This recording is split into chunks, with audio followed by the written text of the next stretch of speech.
સાથે મળીને એમનું સન્માન કરવા માટે આવ્યા છીએ અને ખાસ અમારા સન્માનનો હેતુ ધ્રાંગધ્રામાં સૌથી નાની વયે શરૂ થયેલી એમની સફળતાની સફર કે જેમને નગરપાલિકાનો પ્રમુખ પદ તરીકેનો ભાર સંભાળ્યો હતો 16/9/2023 રોજ અને આજે 17/3/2026 રોજ એમનો અંત આવ્યો છે અને એમના કાર્યકાળની સમાપ્તિ પૂર્વે એમને જે કંઈ પણ મહત્વપૂર્ણ કાર્યો કર્યા છે એ ખાસ કરીને એમની કાર્યકુશળતા, દાપણ અને દીર્ઘદ્રષ્ટિનું જ પરિણામ છે. પ્રજાજનોના નાનામાં નાના કામ એમને સક્રિય રસ લઈને કર્યા છે. રસ લઈને કર્યા છે એવું નહીં, પાછા રૂબરૂ એમની સાથે રહીને કરેલા છે.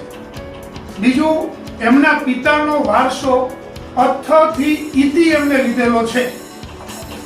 ખાસ કરીને અમારા બધાય સુદામા સમાન જે મિત્રો છે એ અમારા કૃષ્ણ બરાબર છે અને એમની ટર્મ જ્યારે સફળતાપૂર્વક આજ એમને પૂરી કરી ત્યારે જોગાસરને રળિયામણું બનાવ્યું.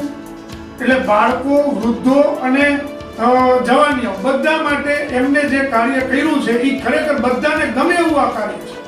આ ઉપરાંત સ્વચ્છતા માટે નગરપાલિકા અને મિત્રો અને ગામ એમનો ગર્વ લઈ શકે એવી વસ્તુ અમે એમને અભિનંદન એના માટે પાઠવીએ છીએ. અને બીજું એવી શુભેચ્છા પાઠવી છે કે આગળ પણ કોઈ પણ પદ કે હોદ્દો મળે તો એને અનુરૂપ આનાથી પણ વિશેષ કાર્યો કરીને ગામને એમની આવડતનો પૂરેપૂરો લાભ મળે.